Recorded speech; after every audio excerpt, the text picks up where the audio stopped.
এই যে শ্রেণী ব্যবধান 20 থেকে 24, এই যে সারণী দিয়ে আমরা একটা আয়তলেখ অঙ্কন করব। কিভাবে অঙ্কন করব দেখো, প্রথমে তোমাদের গ্রাফ কাগজে এরকম আমাদের এই বোর্ডে কিন্তু একটা গ্রাফ দেওয়া আছে। এই গ্রাফ কাগজে আমরা একটা উলম্ব রেখা টান দেব, ঠিক আছে? এখান থেকে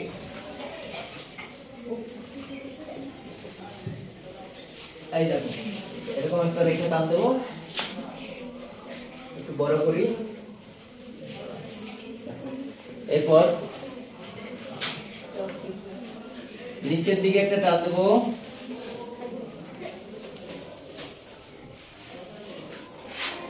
এটা ভূমি অক্ষে আর একটা রেখা টান দেব, ঠিক আছে? এখানে এটি হবে ও, এটা হলো ও এক্স অক্ষ আর এটা হলো ও ওয়াই।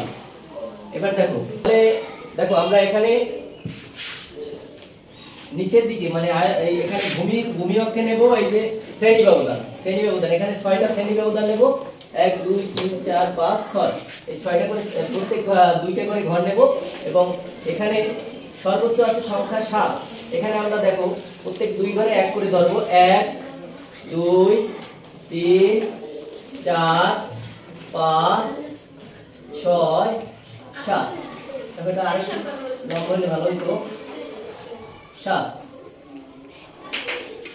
এবার নিচের দিকে আমরা এই শ্রেণী ব্যবধান লিখব, একটু আড়াআড়ি ভাবে লিখব। দেখো এই যে মাঝখানে লিখব 20 থেকে 24 এবং দেখো এখানে আমরা ওই শ্রেণী ব্যবধান অনুযায়ী লিখব। এখানে লিখব কত 25 থেকে 29। তোমরা কথা বলো 25 থেকে 29। এরপর 30 থেকে 34। পরের বারে কত হবে 35 থেকে 39 এবং তারপরের বারে 40 থেকে 44।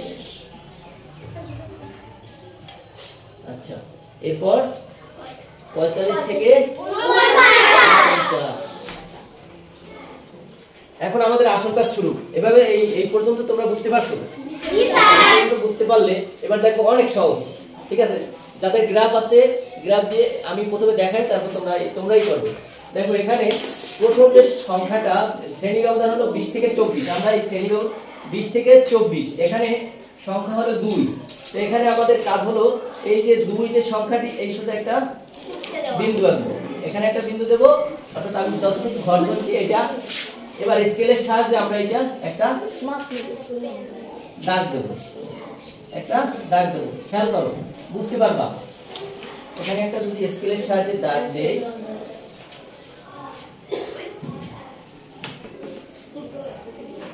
দেখো এই তাহলে আমরা এটা দ্বারা বুঝতে পারি কি 20 থেকে 24 এর সংখ্যা হলো 2। 20 থেকে 24 এর সংখ্যা হলো 2। এবার তোমরা বলো তো 25 থেকে 29 এ কত হবে? 3। তাহলে 3 হলে আমরা ঠিক এই 3 সোজা একটা বিন্দু দেব। এখানে আমাদের এই ঘর সোজা এখানে বিন্দু দেওয়ার পর আমরা স্কেল ধরবো, স্কেল ধরে এখানে আবার দাগ টেনে নেব, ঠিক আছে? তোমরা পেন্সিলের সাহায্যে করবে এগুলো। দেখো গ্রাফ পেপারে তোমরা পেন্সিলের সাহায্যে এগুলো করবে। দেখো এখানে মিলিয়ে দেব। কি তোমাদের কাছে কঠিন মনে হইতেছে? না স্যার। এবার তোমরাই বলো তাহলে এই যে 25 থেকে 29 গেল 3, এবার 30 থেকে 34 এ 6, এখানে কত 6। তাহলে এখানে আমরা 6 এর সোজাসুজি এখানে একটা বিন্দু নেব আর আমাদের ঘর যেটুকু সেইটুকু একটা বিন্দু নেব। এবার স্কেলের সাহায্যে দেখো স্কেলের সাহায্যে আমরা এই দাগ দিলাম। তোমরা পেন্সিল দিয়ে এগুলো গ্রাফ পেপারে দাগ টানবে, স্কেল ধরে দাগ টানার পর এখানে মিল করে দেবে। তাহলে 30 থেকে 34 সংখ্যা কত? 6। আমরা কিন্তু এই গ্রাফ পেপার দেখেই বলতে পারবো আসলে কত কোন সংখ্যাটি কত। এরপর দেখো 35 থেকে 39 7। তাহলে 7 আমরা 7 ঘরে উঠবো, কোথায়? 7। তাহলে 7 এর এইখানে আমরা একটা বিন্দু নিলাম, এখানে একটা বিন্দু। এবার স্কেলের সাহায্যে আমরা বাকিটুকু দাগ দেব। দেখো এখান থেকে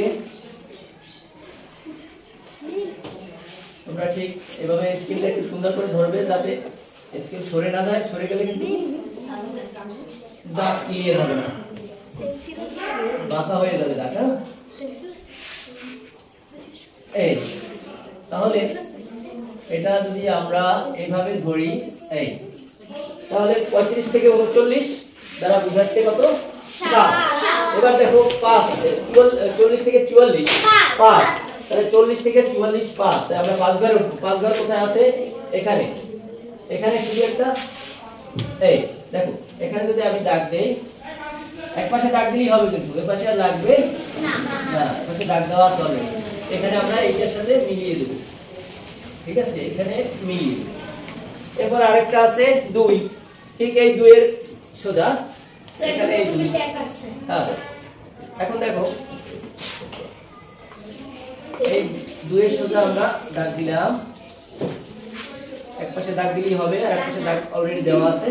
এখন দেখো তোমরা এটার দিক তাকাইলে কি বলতে পারো আসলে কোনটা কত? ভালো, এইটা যদি এখন নাও হয়, এই যে সারণীটা যদি তুমি নাও দেখো, এইটা দেখে বলতে পারো আসলে কোন সংখ্যাটি কত। এখানে 20 থেকে 24 এর সংখ্যা কত? 2। এবং 25 থেকে 29 এর সংখ্যা কত? 3। আচ্ছা, এখান থেকে আমি কয়েকটা প্রশ্ন করি, এটা বুঝতে অসুবিধা কারো হয়েছে? না স্যার। আশা করি সবাই কিন্তু এখন আঁকতে পারবে না? জি স্যার। গ্রাফ পেপার যার আছে তারা আঁকতে পারবে। আবার যদি গ্রাফ পেপার নাই থাকে তাহলে তোমরা পেন্সিল দিয়ে দাগ টেনে গ্রাফ বানাইতে পারো, দাগ টেনে। আচ্ছা, এবার আমি কিছু প্রশ্ন করি। এখানে মনে করো এখানে এই যে পঞ্চম শ্রেণীর শিক্ষার্থীদের একটা ওজন মাপ হয়েছে, ওজন অর্থাৎ 20 থেকে 24 কেজি ওজনে আছে কয়জন? 2 জন। এখন ওই বিদ্যালয়ে পঞ্চম শ্রেণীতে কতজন শিক্ষার্থী রয়েছে? এখানে কতজন শিক্ষার্থী রয়েছে বলতে পারো কি? 25 জন। অর্থাৎ আমরা এখানে যে যোগ করছি টোটাল এই যে মোট বের হয়েছে, এটাই হয়েছে মোট শিক্ষার্থী। এবার পরের প্রশ্ন, কোন শ্রেণী ব্যবধানে শিক্ষার্থীর সংখ্যা বেশি? অর্থাৎ কোন শ্রেণী ব্যবধানে শিক্ষার্থীর সংখ্যা বেশি বলো? 35 থেকে 39। এই 35 থেকে 39, কারণ এখানে 7 জন আছে যাদের ওজন 35 থেকে 39। 35 থেকে 39 এর শ্রেণী ব্যবধানে শিক্ষার্থীর সংখ্যা শতকরা কত? এটা কিভাবে বের করবে? এখন মোট শিক্ষার্থীর সংখ্যা কত? 25 জন, তাই না? তাহলে 25 জন হলে 25 জনের মধ্যে 25 হলো 7 জন।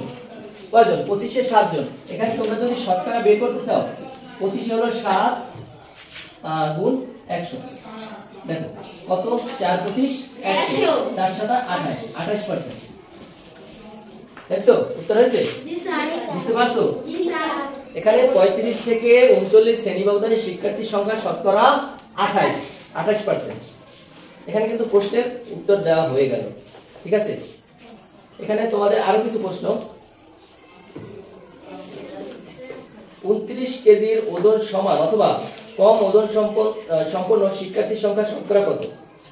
এখানে এটা তোমাদের কিভাবে করতে হবে? 29 কেজি বলতে কি 29 কেজির সমান অথবা কম ওজন সম্পন্ন, 29 কেজির সমান অথবা কম ওজন সম্পন্ন। তাহলে এই যে এখানে আছে 2 জন আর এখানে আছে 3 জন, মোট আছে কত? 5 জন। তাহলে এই 2 জন আর 29 কেজির আগে আছে 3 জন, তাহলে এই মোট হলো 5 জন। তাহলে এটা ঠিক একই রকম, এই মোট হলো শিক্ষার্থীর সংখ্যা কত? 25, তাই না? 25 এ 5 হ্যাঁ গুণ 100, একই রকম। তাই 25 এ 100 20%। তাহলে এই প্রশ্নের উত্তর করলাম। এরকম কিন্তু পরীক্ষায় প্রশ্ন থাকতে পারে, বুঝছো?